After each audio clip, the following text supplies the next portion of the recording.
thoughts, opinions, and general overall shade thrown on High at 9 News are those of the individual speakers and not those of High at 9 News, its audience, or its advertisers. The statements made do not constitute medical, legal, or financial advice, and for advice tailored to your specific situation, please consult with a licensed professional.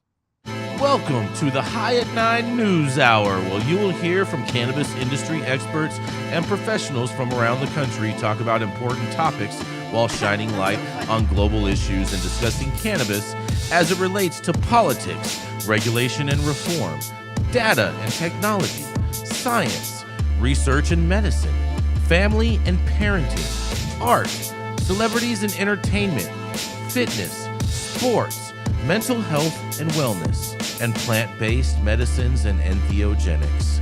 Together, we are building a stronger community, fighting the stigma and creating change. With your hosts, Jason Beck and Rico Lamitte, joined by special industry expert correspondents from around the country, and daily antics brought to you by Cannabis. Coming to you live every Monday through Friday at 9 a.m. Pacific Time and high noon on the East Coast. And thank you all for getting high at 9 with us.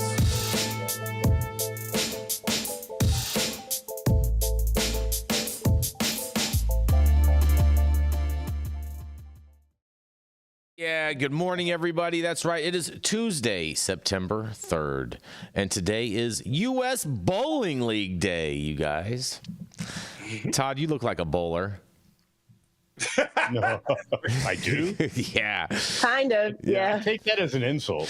He's not talking about your haircut. It's also National Welsh Rarebit Day. What? Yeah. Did you Google what that means? Because good for them, I guess. And it's also National Another Look Unlimited Day.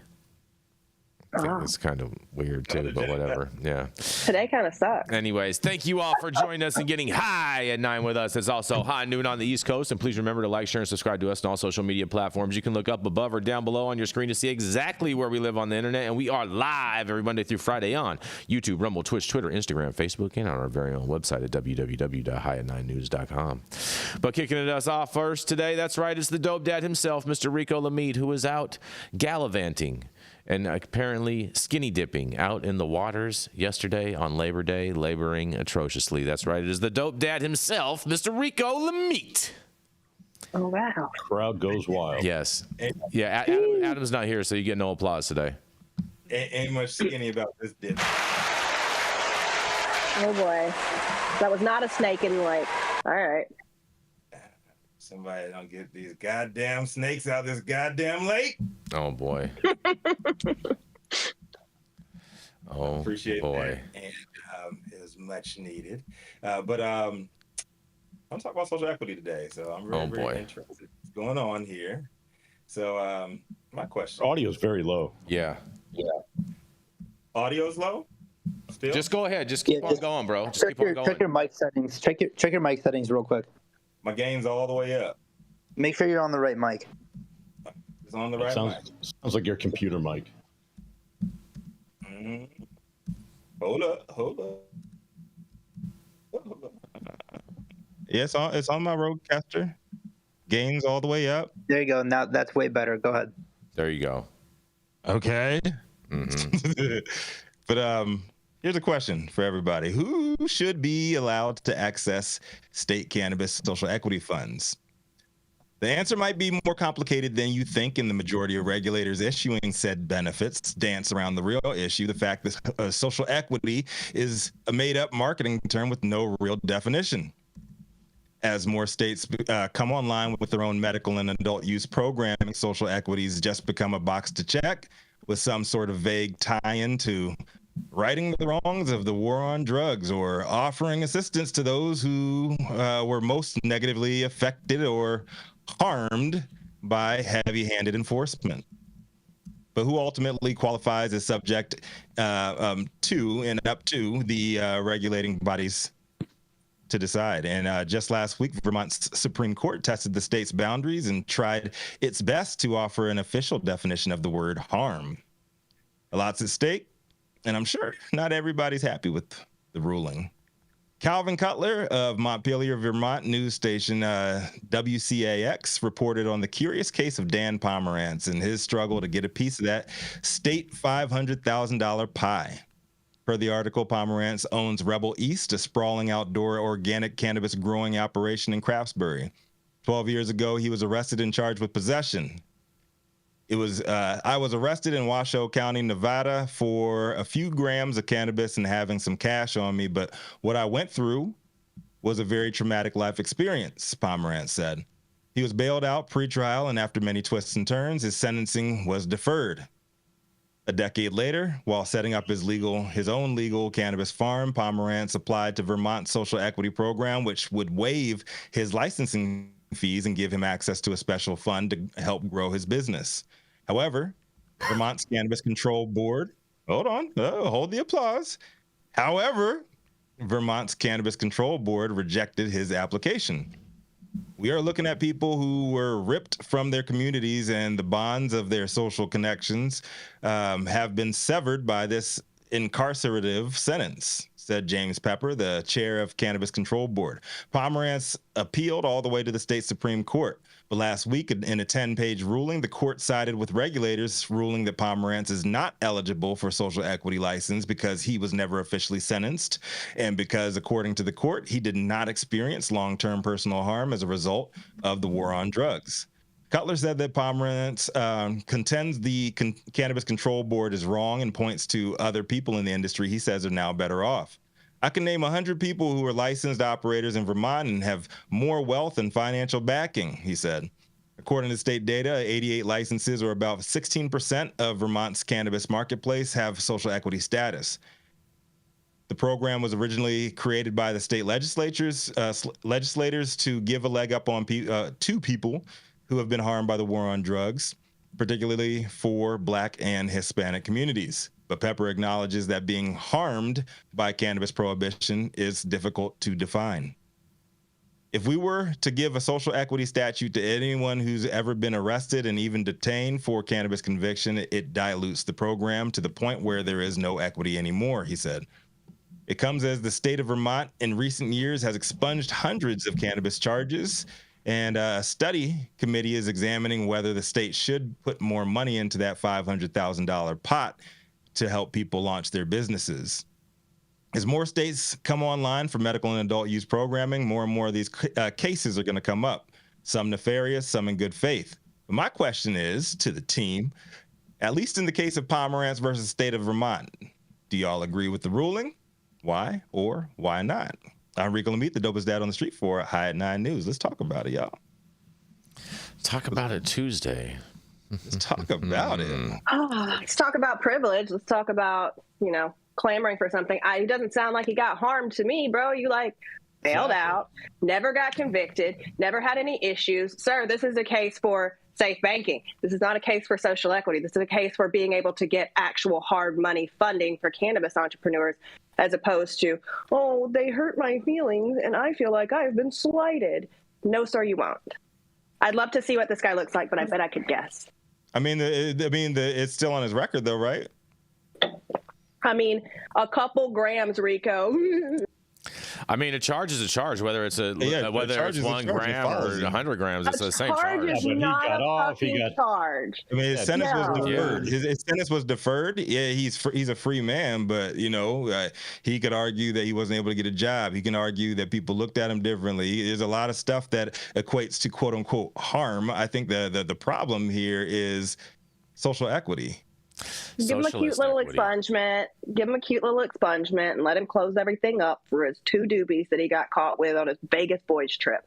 I don't feel badly for this guy. You know what I mean? I feel very triggered today, Jenny Beth, about this. No, I'm just listen. First Diet Coke, it's gonna get better. I just think that honestly. Well, last Diet Coke, if you ask me, because here's the thing. Getting arrested is a traumatic experience. Being a defendant is a traumatic experience. Going through the court process is a traumatic experience. Hiring an attorney or having a dump truck public defender is a traumatic experience. Yep. And going to that precipice and not knowing whether you're going to be sentenced or be dismissed or then get sentenced and have that sentence deferred, that's all a traumatic experience. If you haven't been swatted in your bath towel, then you don't know and cannot say that the act of being arrested isn't in and of itself a form of sentence. I love this. I'm entire- gonna push back, Yarrow, because the I entire fucking process is have. dehumanizing. I guarantee you, because Dale Schaefer is not here today, that I've sat in jail longer than anybody else on this fucking show right now. That's not true. So maybe not Jason Beck. We'll have to compare notes, Jason. Well, why don't you just tell us the Yarrow, number of let's be days you real. got in jail? Let's be Just real. tell us the number. Let's be real. What's the number? You know, When I sat girls are. 180 days. Do you want to talk about when I sat for a fucking year before I was even out of high school for weed? Like, No. I know it's traumatic. I understand, but like this guy and his 3 grams, like I know, and people can get mad at me, and I'm not trying to compare the fact that his day sucked, because his day sucked. Sucks being arrested, sucks being handcuffed. They don't feel good. It's not a good situation. It's fucking scary. But it was not scary. they to the point do that feel he good if probably- we're Listen, Yarrow. Listen, Yarrow. Ew. But once again, Jesus Christ, use a necktie or something. Have some class. But listen, like at this point, that guy's 3 gram possession or whatever it was does not frog leap him over people who sat in prison for 20 years, or, you know, who lost their fucking families, who lost their businesses, who lost their fucking everything. And I'm sorry that he had to go to jail and he had a bad day. But at the end of the day, didn't work out so shitty for him. Does he really qualify for social equity? I agree with Jenny. We rarely agree, but I agree with you there. It's nothing happened. Where did he suffer? Yeah, all of that shit sucks. You're right, but you know, it's not 20 years of bad living because of the war on drugs. That's what. Let's just dissect their program for a second. Vermont, you don't know that. because You this don't is know what that. this It could've article been. is about. This article is ripe for being rolled back because of some of the ways in which it's written. For starters, it explicitly states that if you are black or brown, black or Hispanic, that you can qualify. That's not going to work. I don't even see indigenous in there, but maybe I need to check the fine print. Then it goes further in saying that if you are LGBTQ, PRST, LMNOP. Well, that's not an immutable characteristic. Anybody can choose to identify as gay or not be gay. And how are you actually going to confirm that? What are you going to do? See if they match their socks to their underwear? I don't know. Not even I funny. think it's based off the color of their hair. So when you have you can just tell by how they dress. So when you have these programs that are intended to reach certain constituencies, but you don't write them in a way that they're enforceable against pushback in civil court, including explicitly stating race or sexual affiliation, these things are inevitably going to get locked up in civil litigation, and then they're going to get rolled back. Well, I think that social equity, a part of the problem with having a racial prerequisite is one, we know that you can't do that. You can't say, hey, black people only, right? It's not. But the problem is with social equity is the same issue that we have with enforcement of drug policies, right? Like they're not saying, go By the way, they profile do the say black people. indigenous, so. Oh, okay, good. They don't say go profile the black people and the brown people, but it's an understood situation. They do profile the black people and the brown people, right? So like with the social equity, like because of how the laws have been enforced, social equity is going to just inherently be more available and more applicable to people in those communities because they have borne the brunt of most of this. If that guy was black in Nevada with 5 grams of cannabis, maybe he'd have had some detrimental shit happen. And he might be black and I might be wrong, but he also doesn't have a conviction in the state of Vermont. So why is he once again, well, that's fine. I can be wrong. And if I'm wrong, that's cool. Well, but it's because they didn't say incarcerated. They didn't say convicted. Their program doesn't say convicted. Hey, Yarrow, is your headphone working? I was not quite done with my statement, but I love you anyway. The issue is he was convicted in Nevada, or not even convicted. He was charged in Nevada, not Vermont, right? And so we've seen people go through this, and this seems like one of those lawsuits that's going to end up trying to shake down a social equity program. And he got, in the words of my good friend Dale Schaefer, spanked all the way at the appellate division. So I think the fact that you couldn't convince anyone in any court at any point in time that you've had this huge detrimental situation in your life, close the book, cry on your pillow, and go out and figure it out. But they could have solved that by just writing convictions instead of instead of.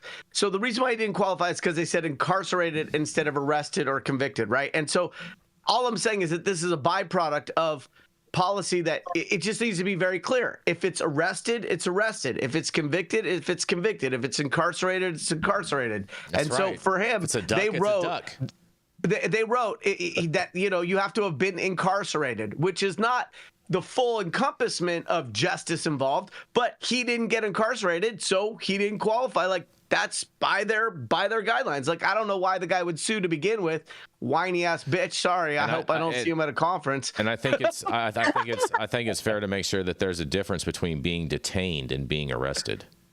Yeah, I'm also going to just play devil's advocate. Qualifying for social equity and not qualifying for social equity. I mean, they've been abused by the war on drugs, or you haven't, right? Go ahead, Saman. What were you saying?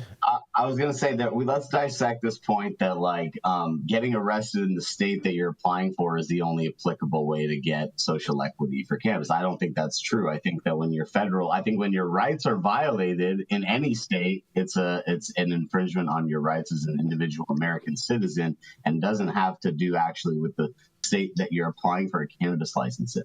That's my personal belief. If anyone wants to argue that, that's fine. But if I get arrested in Nevada or California or Arizona or Louisiana with cannabis, I am effectively being targeted by the war on drugs anywhere in the United States. This program did not include a requirement that justice involved or that incarceration had to be in their state. Right. They were broader in that. As it shouldn't. But what I want to debate that, because I think that's an interesting topic. I've never heard that actually be stated before, that like, hey, you didn't get arrested in this state, so you can't apply for a social equity license in this state. I've never really seen that or equated that thing to be like a state thing. But yeah, please, Jenny, go ahead. There's actually a lawsuit that was filed by a guy out of Michigan in New York, because he was also filed in California during the last social equity lottery. It's been filed in multiple states. He's kind of like the Michigan version of the Jensens, right? And his argument is he has a qualifying conviction in Michigan, and he is lost in every single place. But here's my thing, and I'm going to push back. And I do understand, like, you've been violated by the war on drugs, period. It sucks, right? But if I get arrested and I'm convicted and I have to get completely anally raped by the state of Georgia should make me whole. Otherwise, it's like saying Jason Beck slapped me in the face, Rico owes me $20. So what you're saying is that you should wait until that state goes legal then, because like in Georgia they have a little program, but let's say like a state that doesn't, like I do agree with that point that you should only be eligible for social equity in a state where you were convicted in. I don't agree with that, because I think the business was nationwide, and so our activities were nationwide. But here's what I think about this: it's not a nationwide industry. Federal level. No, this guy didn't qualify for their program as written. Okay, now he can like that or not like that, but it takes an extra special bitch to want to litigate that all the way up to the Supreme Court and whine about it. It's not that he qualified and then they disqualified him because they didn't like him, or he voted one way, or he wore a shirt that was obnoxious. He didn't qualify for the program as written. So if he wanted to change the program, taking it all the way to the Supreme Court is not the same as actively engaging with regulators and saying, I would like to change the program in this state to not say incarcerated, but arrested and incarcerated, incarcerated or convicted. If that was the language, he would have qualified. So had he been more productive with his time and where he would have chosen to get some shift that maybe would have benefited him and his constituents. I got the Gymshark thing. He wouldn't have been whining all the way up to the Supreme Court. I mean, what a waste of time and money to complain about a program that, as written, you don't qualify for. And fair enough. And on that, we're going to go to a commercial, and we're going to be right back. Yeah. Oh, man, that was weird. Hey, you, America. Do I look like Sean Connery?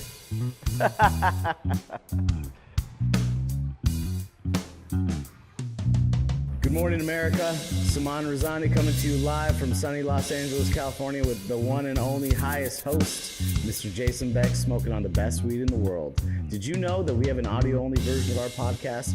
You can find it on Apple, Google, Amazon, iHeartRadio, and Spotify. No excuses in 2024. If you haven't checked us out, check it out now. And also, check out what the Prophet's doing in 2024.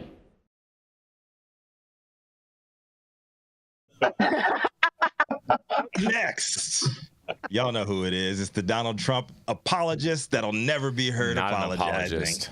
Just happen to understand Trump language, and most See, let me people are. finish. Yeah, I said they'll never be deficient. apologizing. See, you happen to understand Trump language? Yeah, you have to understand it. Yeah, all these Trumpies, all up in arms today. I love it.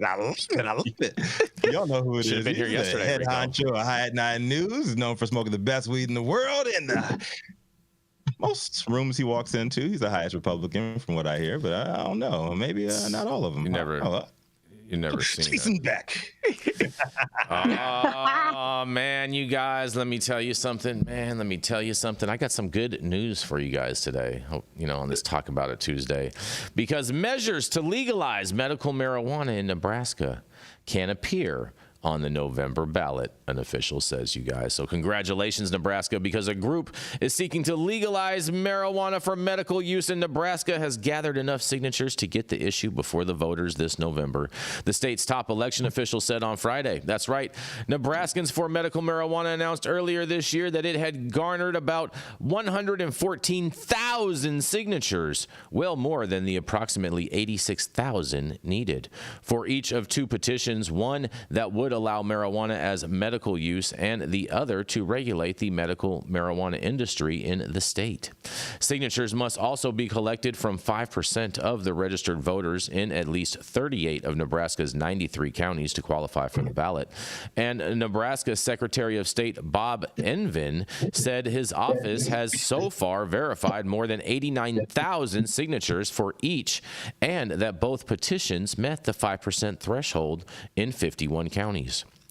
Evanin also said that county election officials are still in the process of verifying signatures on the petitions, and so he has not yet certified the ballot measures. If the count reaches 110% of the total number of signatures needed, officials will stop verifying signatures and certify the petitions for the November ballot. The deadline to certify for the November ballot is September 13th, so that's 10 days from today.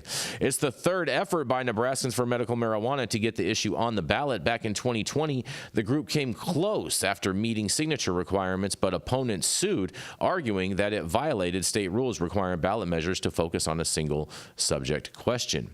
Instead, they argued the measure posed two separate questions: whether residents should have the right to use marijuana for medical purposes and whether private companies should be allowed to grow and sell it.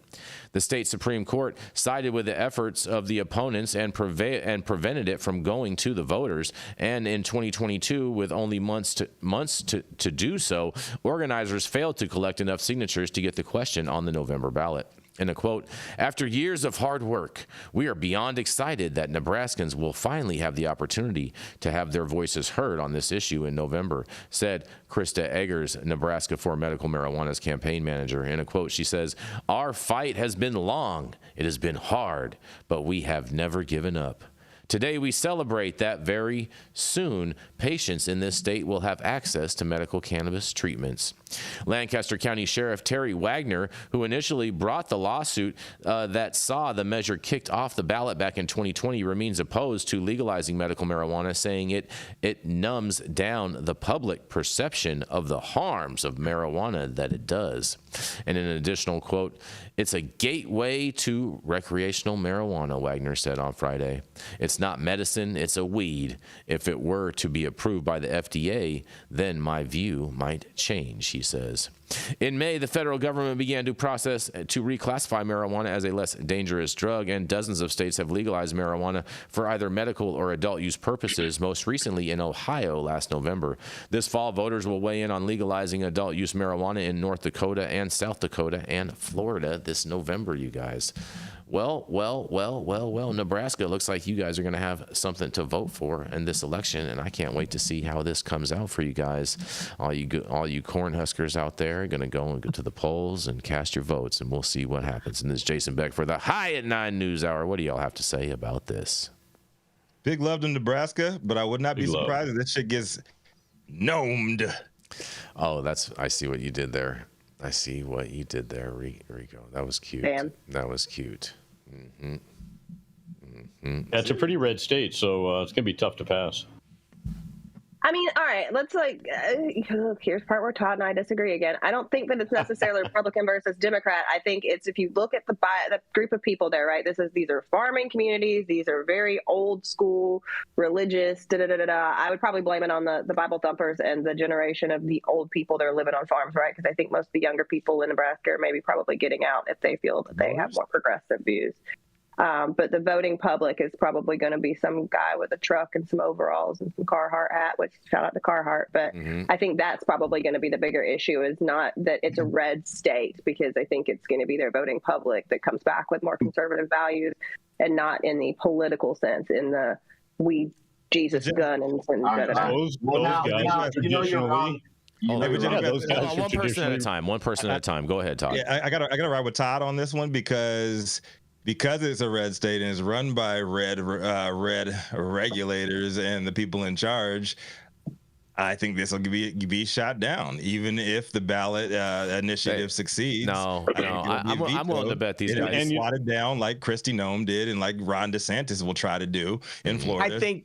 I think it's Rico. I think it's going to pass. This is the third time. This is the third time there where they've ran at this, and the last time they got enough signatures, and the Supreme Court said meh, and it got scuttlebutt, or it got torpedoed by opponents. I try to weave in whatever vernacular I can, but it got torpedoed at the Supreme Court last time by opponents, and so I think that this might be the time where they finally get it over the finish line. I think it represents probably the will of at least enough people to get it on the ballot, if not to pass. We've also got enough. Not the folks that Jenny just described, right? Well, listen, no, we've got enough. Definitely smoke weed, okay? Hold on, one person at a time. Definitely overall wearing Carhartt, wearing motherfuckers, be smoking weed. 100%. That is guaranteed, okay? But not the boomer population, and that's who I'm referring to. But I think, we also have a lot more use cases, right? So we have a lot more states that have legalized. We can see tax revenue, and if you're talking about the red party, we're driven by money. So if you, in the words of my good brother Rico Lamitte, follow the fucking money. And if this is going to be proven to be a revenue generator for the state, I could see the red side being like, you know what? They can't get past the religious stuff. They want to save the kids. It's only medical, so I don't see how. Well, that's true, because the Democrats are just like kill them all. So I guess there's a tipping point for that. Fucking kids. Kill them all, and God sort them out, right? No, but there is a tipping point for that. And look, not all boomers are against cannabis. I mean, boomers were. That's true. Yeah. Free loving fastest growing segment of pot users. Yeah. So I would say that look, the reality of whether or not Nebraska is gonna do a about face and turn around and quell the opposition voices, which are gathering to oppose this and have been for years. But Nebraska's been on the precipice of the cannabis movement, whether they liked it or not. They put up a lawsuit against the state of Colorado back in, I think, 2014 or 15, that was basically suing the state of Colorado for allowing people to leave the state with cannabis and cross Nebraska state lines. I remember that. That's true. I remember that. And Nebraska and Kansas, I believe, also joined that lawsuit. Yep. The thing is, these people have been avoiding and tiptoeing around the revenue for this long. And I believe at the root of all issues is money, okay, fundamentally. Mm-hmm. And so they are going to have to come to terms with that, because they're losing money. Their enforcement interdiction is not generating enough money for them. They need to be a little more, free on the plane and on the commerce, and issue these licenses and start the process, because the more they can do that, the more legitimate the interdiction becomes, right? So look, ultimately we'll see what happens, but I had a lot of friends that played ball up at Kearney, go Lopers, and I had some friends play D1 ball at Nebraska, and I've been up there. There's not a lot going on up there except for farming. These people got green thumbs. Let them farm. Let them farm the nation's best and fastest. What about the kids? Oh boy. Oh, what about the kids? Yeah, it's boring there. Give them something fun to do. Let them go trim weed. They can't read any books, right? They can't read any books either. So, what else are you gonna do in the middle of that cornfield alone? Let them turn 21 and be able to enter into an industry that actually has some prospects for a state like Nebraska. As opposed to corn. Always vote against their best interest. The 10 poorest states are red, right? Because the population votes against revenue-generating industries like this one. I don't know. I don't know if that's necessary. Yeah, okay. I think everybody's poor because we've had to deal with 4 years of the Biden-Harris administration, Exactly. but there's also that. Exactly. Yeah, We did it, Joe. They can't afford food or rent now. We did it, Joe. Or gas. They were all rich. Bless. They were all rich while Trump was in office, and suddenly they lost all their money. I had a hell of a lot more money. Everybody was rich when Trump was in office, and we can't wait to be rich again when Trump is back in office. I'm voting. I'm selfish. I'm voting my own best interest, Todd Denkin, and I think every one of you guys should do the same. 100%. Fair enough. It is true that Paul Manafort was richer when Trump was in office. That's ridiculous. That's ridiculous. true. Yeah, if you're in his circle, you were richer. If he let you have a couple shekels. Yarrow was taller during the Trump administration. He should be running to the polls. Mm-hmm. I am running. You just can't see my legs. Todd had hair. Like, everything was great. Oh, man, I'm crying over here. All right, we're going to keep this train rolling. We are going to roll right on in to Miss Jenny Beth Dills. She has that Southern twang and wants to tell you a thing or two about yourself and more. That's right. She's the founder of Kind Cannabis and of Justice Served, a 501c3, working on criminal justice reform. That's right. It is none other than Miss Jenny Beth Dills. So no, Adam's not in. You get no claps. Adam's in. Yeah. I can give you some. Yeah. I can give you some. I'll give you a clap back. Yeah. You're going to give me the clap, Yarrow? I'm going to do this. Good God. It's early this morning, okay? All right, so can I get some banjo music? Do we have banjo sounds, Adam? Because we're going to Alabama. Because of a filing late last week for Alabama Always, one of several medical cannabis companies that has filed suit against the Alabama Medical Cannabis Commission over its beleaguered licensing process is asking Montgomery County Circuit Court judge to put an end to the onslaught of arguments over technical legal matters and finally rule on whether the commission violated Alabama law with its odd licensing process. The status hearing is scheduled for Tuesday morning in the case and is expected that attorneys will push Judge James Anderson to move forward with the legal process, which has been stuck in neutral as the AMCC's attorneys filed numerous, mostly technical motions seeking relief from the state's appeals court. Essentially, according to the filing, Alabama Always attorneys believe that certain undisputed facts in the case, mainly the AMCC, doesn't contest the fact that its licensing process was set up in a manner that does adhere to the Administrative Procedure Act, give the courts enough cause to start the process of determining how those errors can be corrected. After more than 14 months of litigation, it is high time for one of the parties suggested a path forward, particularly since the Alabama Medical Cannabis Commission seems to have interest into it. The filing reads, the commission has known for over a year that its proceedings thus far violate the contested case provisions of the Alabama Administrative Procedure Act, and yet it has done nothing to fix them. There's very little arguing that the AMCC's licensing process fails to meet the contested case requirements of the AAPA. Under those guidelines, the commission, because it was awarding a limited number of licenses to companies that seemingly qualified to obtain those licenses, should have been established a public hearing process in which applicants presented evidence and witnesses explaining why they were the most qualified to receive the licenses, and other applicants would have been able to challenge that evidence. Instead, the commission created a strange, opaque process which included secret scoring that was later tossed out because it was arbitrary and flawed. A secret vote by commissioners, a scoring system that allowed a minority of commissioners to deny an applicant a license, and award processes in which the commission never explained publicly why some applicants received a license or why others didn't. Anderson has repeatedly stated that he was most troubled by the AMCC's refusal to establish a viable hearing process.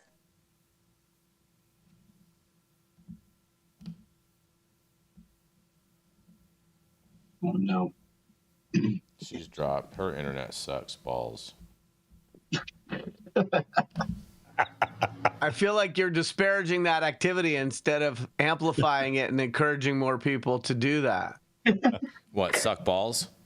I would agree with that, Yarrow. How much did I miss? Who's sucking balls? What did I come back to? Your internet sucks. Your internet sucks balls. Your internet sucks internet. balls. You need to be plugged in from now on. Oh, my internet sucking balls right now? Yeah, you need to be plugged in from pay now for on. my internet then. Then pay for it. So basically what happened in this article is When there's Trump a lawsuit gets going back on in, in you'll be able to afford Alabama.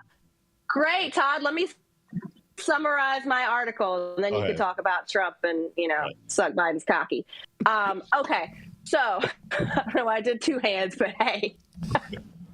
Basically, in Alabama, there is a process that was not explained. A lot of people were denied licenses arbitrarily in it. So it sounds like they have a merit-based application process for which no merits were established. A minority of their council members were able to deny applicants their license opportunity and award it to others, which is the good old boy system for those of you that did not grow up in the South. So I think that's frustrating. I hope that this is fixed, but I'm going to throw it back to you guys and fix my internet really quickly. Oh, she's going to fix her internet. Get the hell out Another of here. corrupt red state, Rico. Oh, he's gone.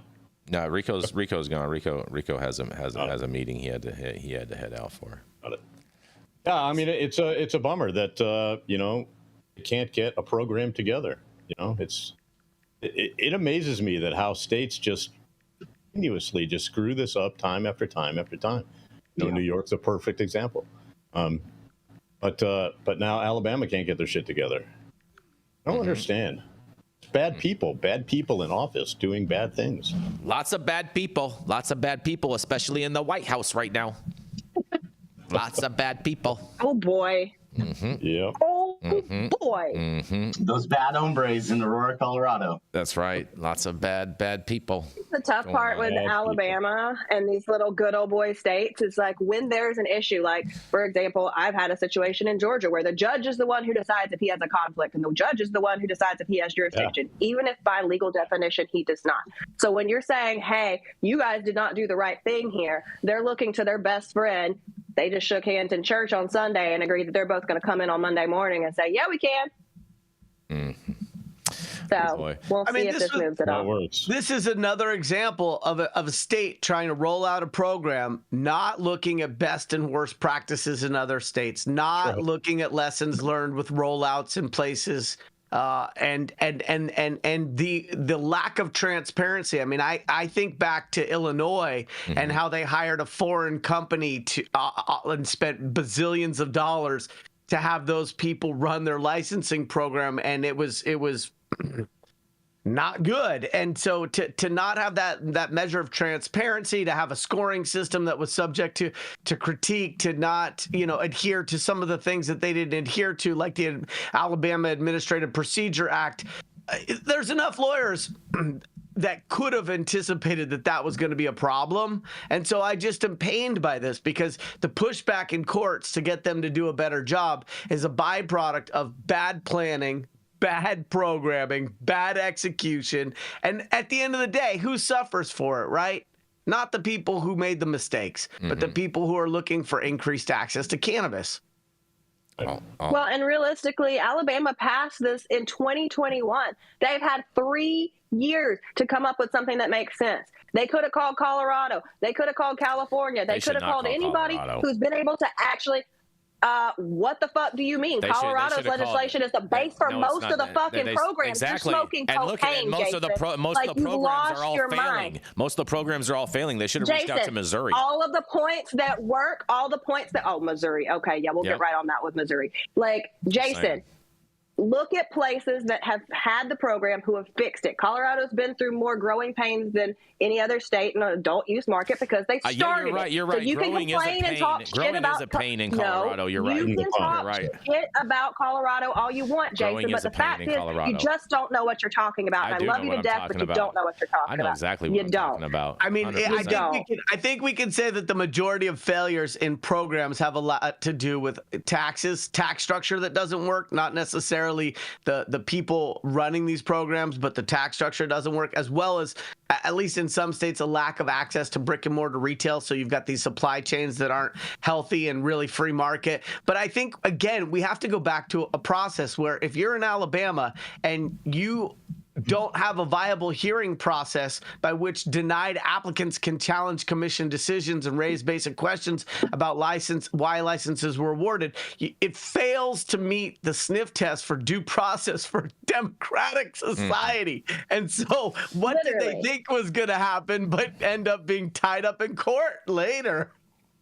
We're not even talking about the taxation structure. We haven't even gotten there yet because you guys can't even process applicants or actually give any visibility into what these requirements that you're judging these applicants on is. Like, that is basic. How do you apply for the job? You didn't get the application process right. Alabama, scrap the whole thing, pull those licenses back and redo this. I don't know. Throw the fucking names in a hat. Figure it out. Already spent $1 million on legal fees defending their mess ups. That's awesome. Thank you. Great way to spend taxpayer money. And on right. that, and on that, you guys, we're gonna go to a commercial. We're gonna be right back.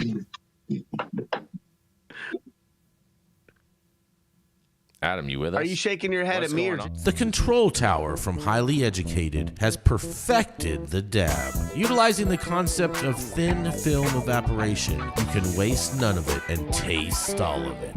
The micro texture of the SE pillar increases nucleation at elevated temperatures. And with the tower propelling at 2,600 RPMs, it's certainly the most efficient dab experience to date. The control tower from Highly Educated. What, All you right, guys? whoa, Guess what? We're back. We're back. Stop whatever you're doing. Make sure you just hit that like button. I know we'll appreciate it. You'll appreciate it, and YouTube will appreciate it. Also, make sure you subscribe to the channel if you're not subscribed already. And all of the articles that we cover on today's show, you can read directly on our website at www.highat9news.com. The Network Show is coming back to LA September 18th and 19th.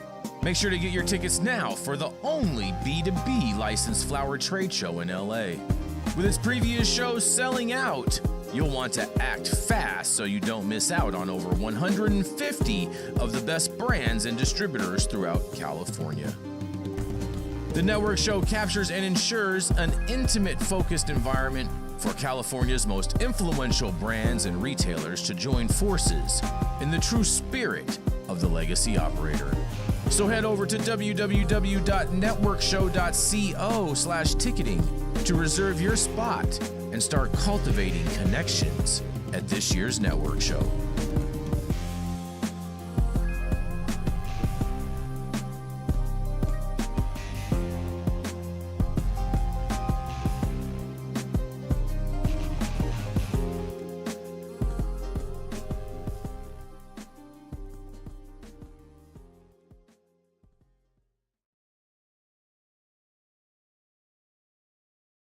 And we're back. We're so happy that you found some companionship, Yarrow.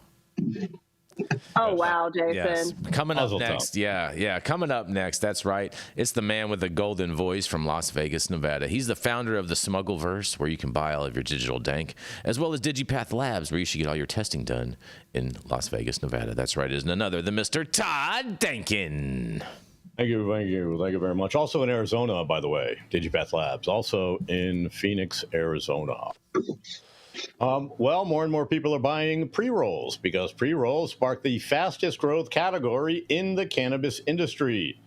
As consumer preferences shift toward convenience and ready-to-use products, pre-roll joints have evolved from a niche offering to a staple on retail shelves and are emerging as one of the fastest growing segments of the cannabis industry.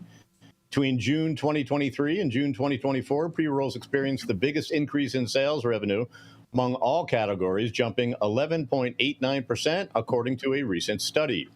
Pre-rolls accounted for more than $4.1 billion in sales and sold over 394 million units during that time frame, the study shows.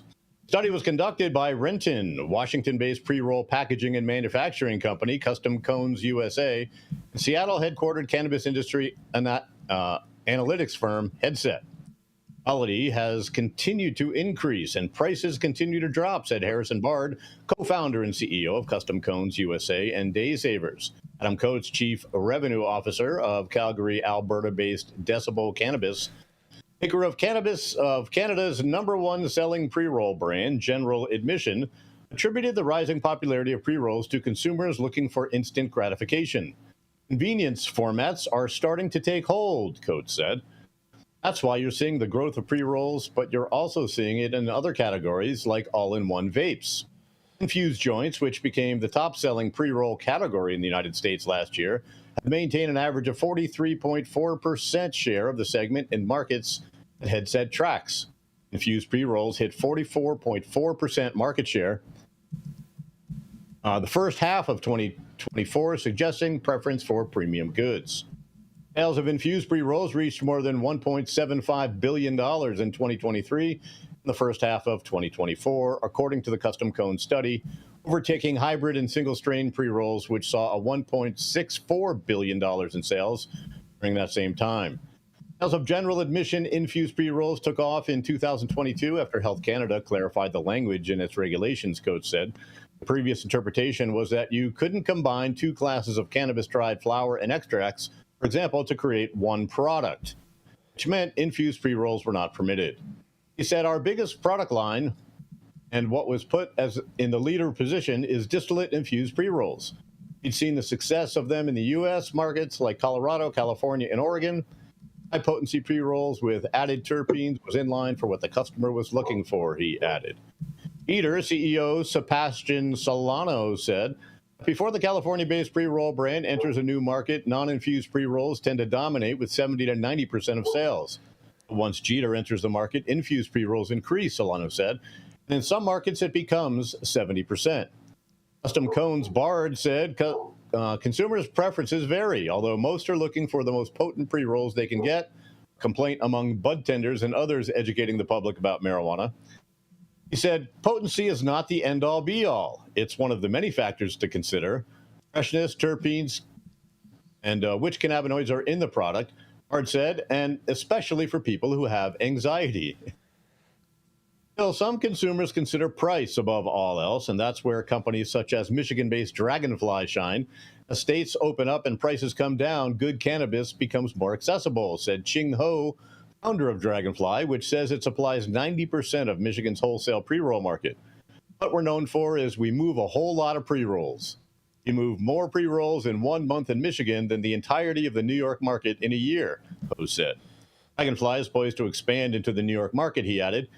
He said, we offer a high-value product and we're among the cheapest in the market, Ho said. Most consumers want the best combination of price and THC.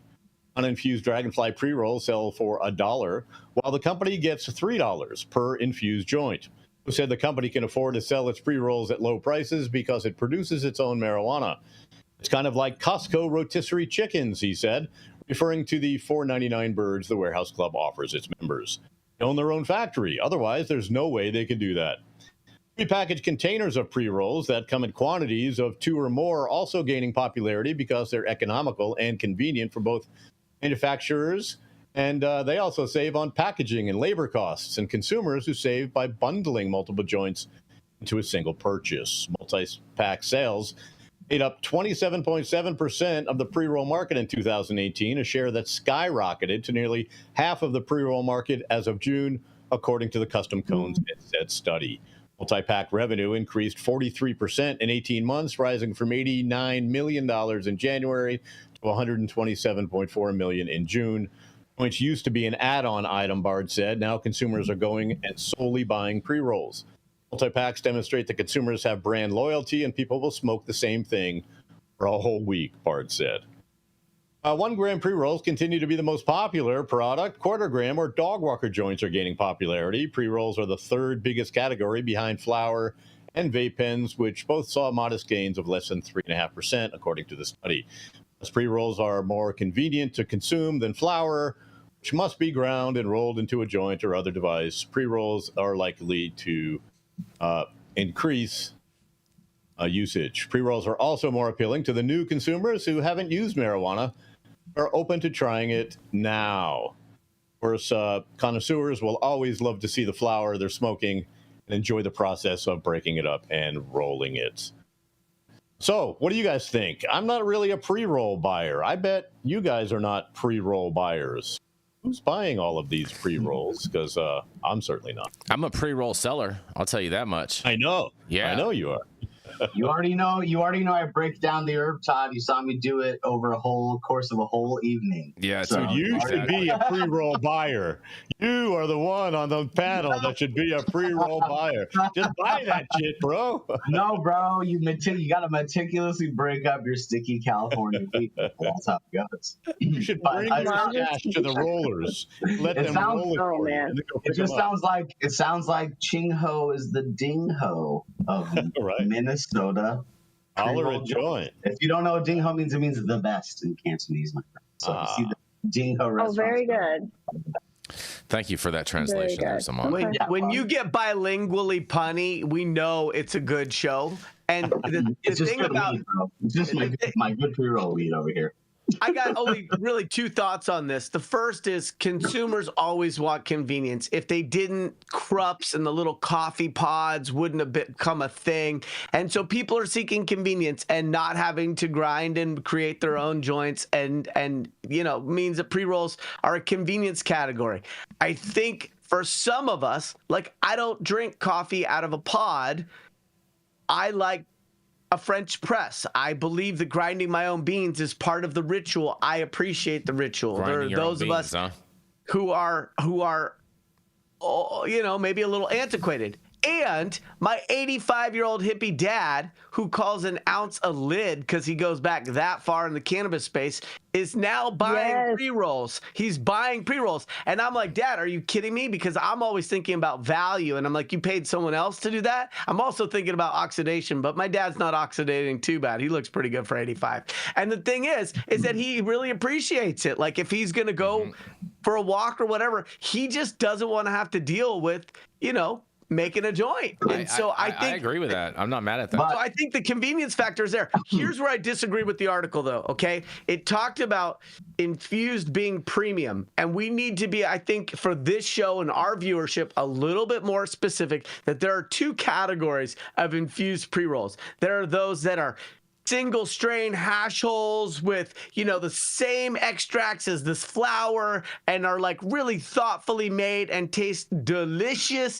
And then there are those where the infused pre-rolls are really about the consumer seeking value and getting a higher potency smoke than they would have if they had just gotten a non-infused. And so not all pre-rolls are infused. The other thing also is if you brag about selling more cannabis more pre-rolls than all of New York, all you're really saying in reverse is that New York doesn't have a lot of retail locations. That's all you're saying. You can't brag about anything that you're doing in another state compared with New York because New York's a dumpster fire. Listen, I think that like with pre-rolls, go ahead. What he's really saying is that he's cracked the code on the economics, right? And he's created a loss leader for his business that he could sell at the cheapest price. And so I like to think of pre-rolls in this game as the economic kind of leveler, right? It's like the playing field leveler for a lot of these companies.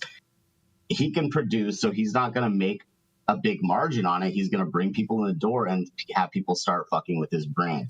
This is a marketing play. This is more of like a business strategy than I think just like an average debate. I think this guy is, you know, he's obviously capitalizing on the fact that people want things easy, they want it fast, they want it cheap. That's American. Sound like Nino Brown, bro. Hey, that's how it is. That's how New Jack City got play, and really that's how it's gonna work. Is like people want things fast, cheap, and easy. The moment you have to explain too much, it's over for you. And so it's like if you really are trying to create a whole new niche, go ahead. If you want to just, you know, play the game and have good business and make revenue, this guy is a good model. Don't overcharge for the simple stuff. And, you know, to talk about premium versus non-premium, I think infused is always, you know, there's always standard and premium, but then there's levels to premium, as you're saying. So like, you know, there's premium liquor in a bar or a liquor store, and then there's like the hyper exclusive Louis XIII. Like, you know, there's definitely the tippy top shelf. So, yeah, there's the 1942, and there's, you know what I'm saying, like you know, Patron. Yeah, no, for sure. But I think we also need to acknowledge that there's definitely a sub premium category of infused as well, right? If you're taking floor trimmings and sugar leaf and rolling it in distillate and then sticking it in a cone and then rolling it in some more distillate and sticking some dirty ass keef that probably also came off the bottom of a trim tray.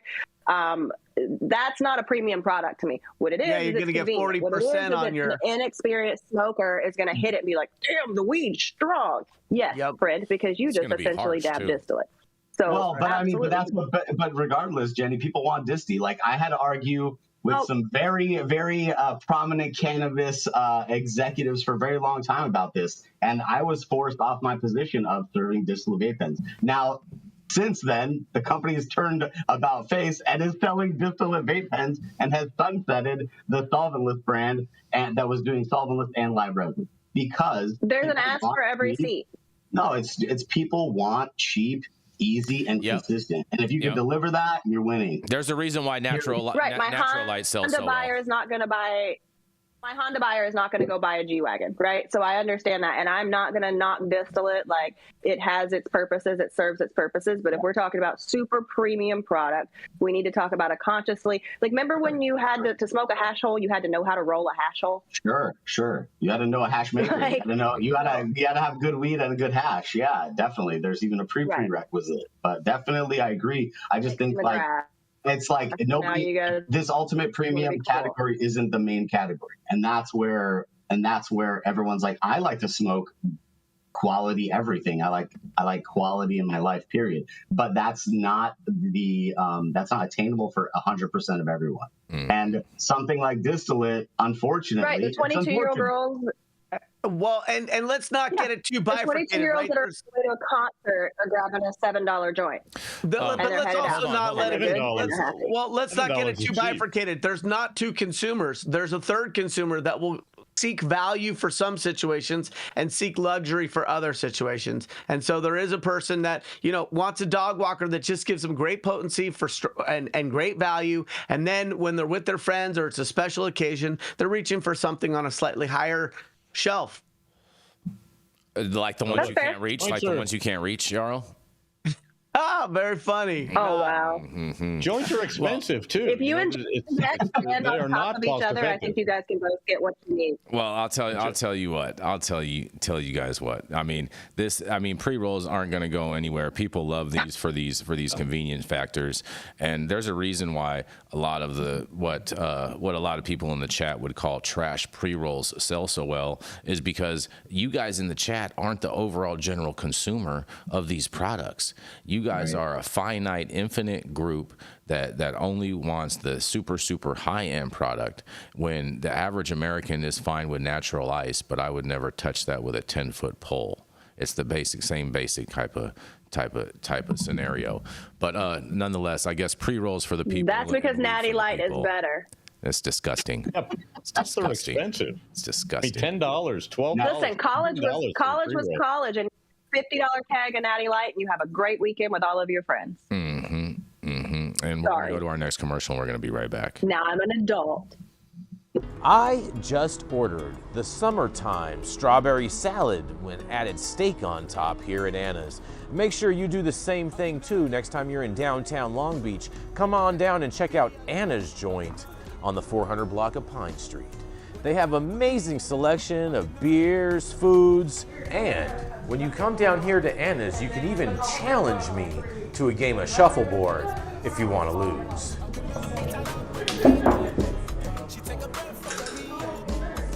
Did you get that? So, next time you're in downtown Long Beach on Pine Avenue, make sure you stop by Anna's Joint on the 400 block.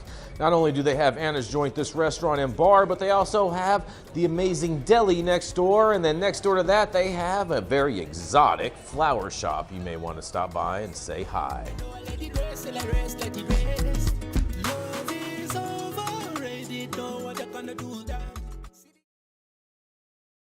All right, and we are back, you guys. We're rolling right into the man who has a booster seat every time he goes to Denny's. That's right. It is the man who does cannabis and real estate, and he's tall enough to fill out a contract at least. That's right. It is none other than Mr. Yarrow Kubrin. Oh, man. At least I got that canned applause, Jenny. They didn't give it to you today. Just recognize and understand the differences. So without it's okay. At least I'm tall and hot. We'll see. So without further ado, hot off the press from Axios News, today I get to talk about my favorite topic, cannabis real estate. St. Paul's zoning proposal would give green light to cannabis businesses. This is by Kyle Stokes, and I'm stoked to read his article. The St. Paul City Council is considering new rules that would give 90% of the city's current retail space to cannabis, that would open 90% of the city's current retail space to cannabis shops. And why this matters: permissive zoning proposal is a sign that St. Paul leaders intend to roll out the welcome mat to marijuana businesses. Officials hope they can cash in on a potential $1.5 billion market when the state begins issuing licenses early next year. The big picture: Minnesota doesn't allow cities to ban cannabis businesses, but cities can limit where and how many businesses to allow within their borders. Would-be entrepreneurs are anxious that strict zoning rules would wall off large portions of cities, cannabis attorney Lilo Fati told Axios. What they're saying: Fati, who helped craft Minnesota's new cannabis law, is particularly pleased with St. Paul's draft ordinance, calling it responsible but permissive. They're really recognizing the economic opportunity that's created by these businesses. The fine print: St. Paul's zoning proposal would prevent dispensaries within 300 feet of a school, except downtown, where they'd be allowed anywhere. Under state law, the city could be more restrictive, with buffer zones of 1,000 feet around schools and 500 feet around parks and daycare centers. Enacting the maximum buffer zone would make 63% of St. Paul's retail parcels off limits to cannabis, city officials said. So instead, the city's proposal would make only 10% of current retail spaces off limit. Plus, St. Paul's rules would allow micro businesses, the marijuana equivalent of a microbrewery, with both cannabis cultivation and sale on site along commercial corridors. While Fatih expects many suburbs to be less welcoming in their zoning laws, even Minneapolis may not go so far as St. Paul in allowing the micro businesses. An early draft of the Minneapolis rules would limit cannabis cultivation only to the city's heavy industrial neighborhoods. Critics argue St. Paul should have taken a more cautious approach. In a letter to city officials, the Association for Non-Smokers alleged, so I guess edible consumers could join that association. The Association for Non-Smokers argued for more zoning restrictions on cannabis businesses, at least as long as city and state officials are working out the regulatory kinks. Reality check: St. Paul Council President Mitra Jahali told Axios she isn't expecting an explosion of growth right away of new cannabis businesses. Even with permissive zoning laws, many entrepreneurs are still sorting out how to obtain a license from the state. Oh yeah, that part. I think what we're advancing is pretty reasonable, Jolly said. I'm not concerned about the pace of change. So let me tell you guys why I chose this article. In many states, brick and mortar retail is a chokehold in the supply chain. It's a place where it can take years, plural, to get the entitlements, and where many cannabis entrepreneurs are stuck burning the opportunity and development costs without any clear line of sight on an opening date, and sometimes without any clear line of sight on whether they're going to be able to open at all. New York is a perfect example of where a lack of retail has hamstrung the rest of the industry and the supply chain. So, real estate becomes the most important consideration, and because of the restricted zoning for most dispensaries and the arduous setback requirements, it creates bubbles with limited inventory where cannabis entrepreneurs have to pay much more for real estate because there aren't many options.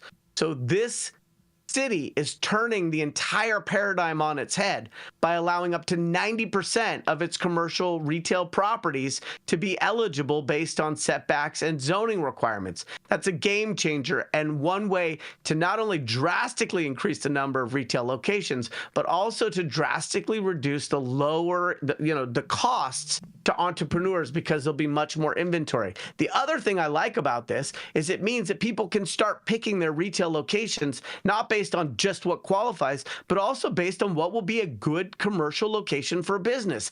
Adequate traffic visibility, lots of parking, et cetera, et cetera, et cetera. So I think this is something that we should all take note of. My hope is that other municipalities adopt this approach. This is Yarrow Kubrin, High at 9 News. I'd like to hear what the rest of you think and feel. Oh, go ahead, Jenny.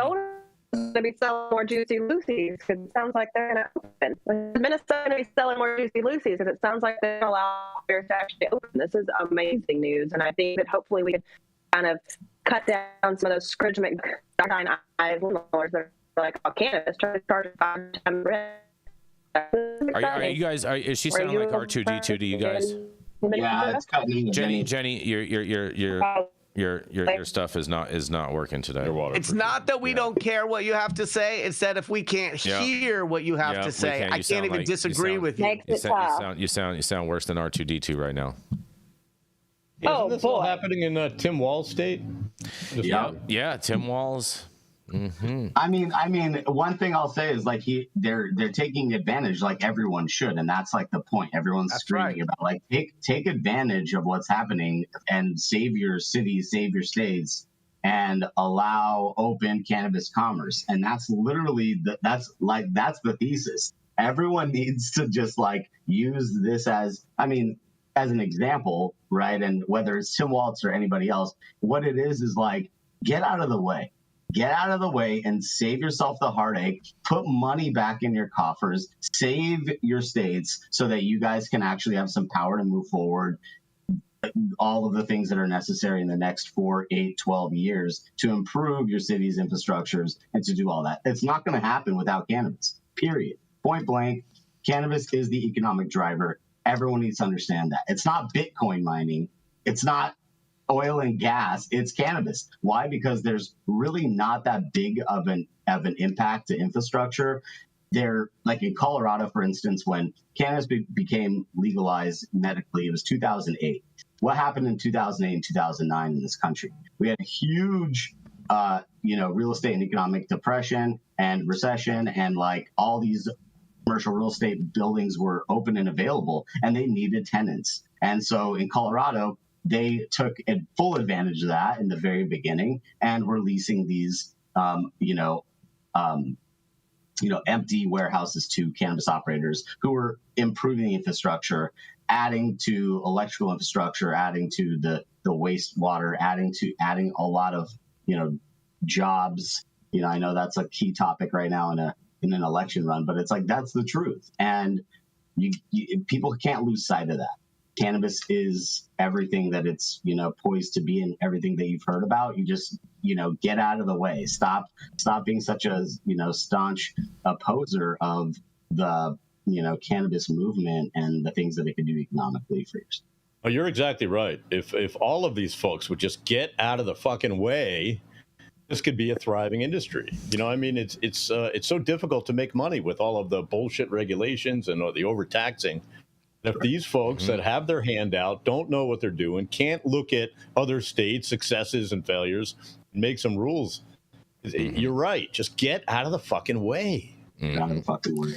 I think you said it very eloquently, Saman, and I almost feel like if we were playing beach volleyball, like I just popped it up and you spiked it, brother. And I think what's really important about what you said is that coffers create money in your coffers. Like there is an economic opportunity here that should not be overlooked. And with restrictive zoning, when you make the eye of the needle too small, you can say you've stood up the regulations for an industry, but you haven't actually propped up the industry. No, and as a person that specifically goes through that process with the municipalities in multiple states and specifically in California, in many of the cities in California, there's no continuity in between these ordinances. And so that's step one, is like everything conforms to the municipal ordinance. Whether you have a state law or not, the cities will create the pathway for your business to have success and for you to open your business. And you have to go through the rigmarole,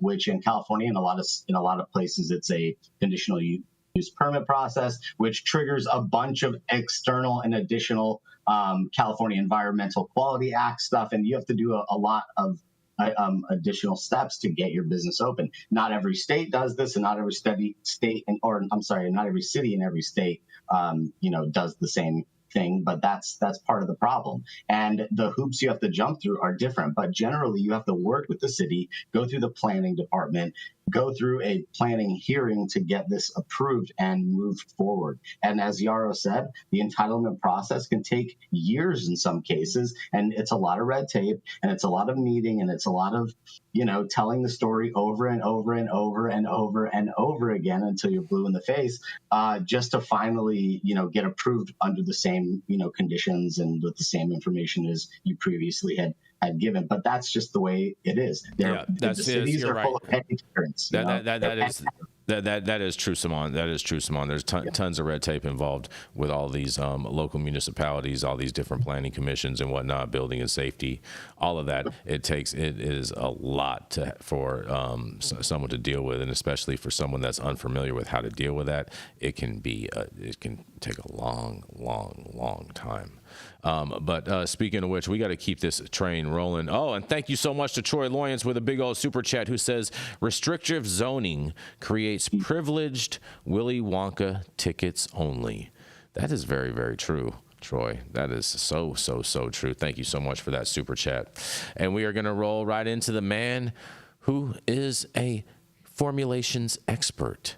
He's a manufacturing specialist, and of course, he teaches women over 40 how to say hello again. That's right, it is none other than Mr. Saman Razani.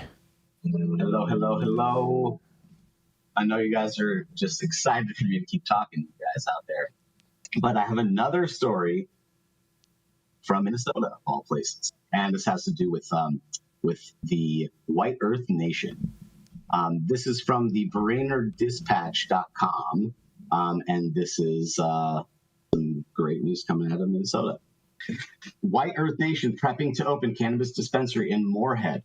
The tribe is negotiating a compact with the state of Minnesota to operate off-reservation cannabis dispensaries. Moorhead.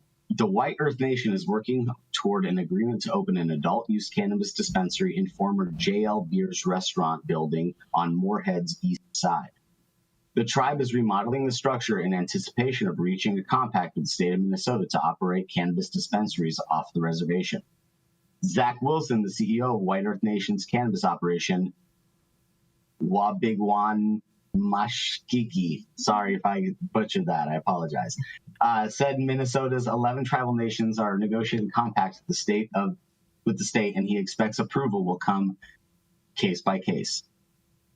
The sooner the better, he says. If we can get the state to get our compacts finalized, I would say it's probably going to be very similar to the same timeline as social equity applicants being awarded licenses.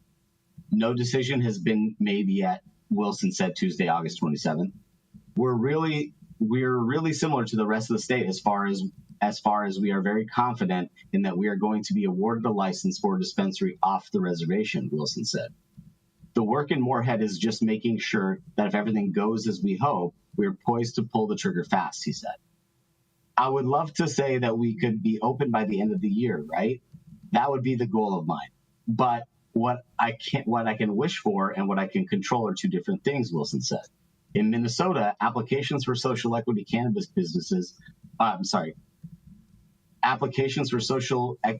business licenses closed in mid-August. After verification of social equity status, more than 1,800 applicants are seeking license pre-approval for 282 available licenses to be granted to veterans, new farmers, and those living in areas with high poverty levels or formerly convicted of using or selling marijuana. License winners are expected to be selected by a lottery later this year. In the meantime, the approval process for off-reservation dispensaries is moving along, Wilson said. I think there's a lot of good communication back and forth between the tribes and the state, Wilson said. The White Earth Nation opened its adult-use marijuana dispensary in August 2023 in Mahnomen, Minnesota. The dispensary is across from Shooting Star Casino, Wilson said. Another adult-use dispensary in Minnesota is operated by the Red Lake Nation. Native Care is in Red Lake. The White Earth Nation bought and repurposed a chip factory for indoor marijuana production, and its greenhouses and it has greenhouses and about 10 acres of land under cultivation for cannabis. So right now we have a very large footprint. We've got a lot of great products and flower coming to the market, Wilson said. Anything the tribe sells off the reservation will have to meet state regulations, Wilson said. He said the Tribal Cannabis Regulatory Commission is very stringent on what we can do, just as much, if not more, than the state. And that's the article. And so that's some good news. I like to see, Native organizations being slated in the top, seat and priority to have some cannabis businesses. I think this is a good move for Minnesota. I know that there's, a lot of good things happening in Minnesota, and I think it's a state to watch, regardless of the fact that it's Tim Wall State. Why, Saman, why is this a good move for Minnesota? They're not going to benefit off any of this tax money from the tribal revenue. No, they are, because it's off the reservation. If it's off reservation, I think regardless of that, Jason, I think in any case, even if it is a reservation, I think there is still some tax revenue shared back to the state. I just think it's a little more obviously complex than other businesses. I don't know about all that, but I think that if it's off reservation, I think the state has claimed that they have to follow the same taxation rules, but that's probably another. But how would they do it with the licensing process with weed and everything? That just I don't see that. That doesn't make sense. I don't know. Well, there's the tribes here have special licenses in Nevada, and most of them follow the state rules, but they don't have to. Mm-hmm. like even from a sampling standpoint, like we have to go to licensed facilities, for testing. Our technicians go to the facilities, but Indian reservations don't need to do that. They can just drop off. They can choose their own. They could deliver whatever they want. And that's just one of the many things that they don't have to follow a lot of the rules. That's interesting. Most of them do, but they definitely use it to their advantage when they can. I'm all for it. I think cannabis. I am too. I'm all for it. Better than gaming centers, better than grandma losing her life savings, playing 3 slot machines at the same time. Good on them. Economic opportunity, as Saman said. Coughing creates coffers that are full, and so that good for them. And more weed for the people. That's right. Weed for the people, baby. Weed for the nation. Uwu is one of the biggest dispensaries in town. Yeah, they only are. got a 10,000 square foot facility. I'm just glad to know this was the name of an indigenous tribe and not a biker gang. Oh, my God. You know what? And on that, thank you all for joining biker us. games, of course. Thank you all for joining us and getting high at 9 with us every Monday through Friday at 9 a.m. Pacific and high noon on the East Coast. Big thank yous to our audience and supporters for tuning in daily and listening to the insanity that is the developing cannabis industry. Huge thank you to Catalyst for helping us keep our lights on over here, and thank you to our correspondents for being absolutely amazing. Thank you for Cannabis for giving us a reason to do this. That's right, you, Cannabis Sativa L, because we know whatever they want to call you, weed, marijuana, or hemp, you're all the same thing. Thank you to Cloud Media Partners, Adam, virtual assisting today. And thank you all for tuning in and getting high at 9 with us. We are America's #1 daily cannabis news show.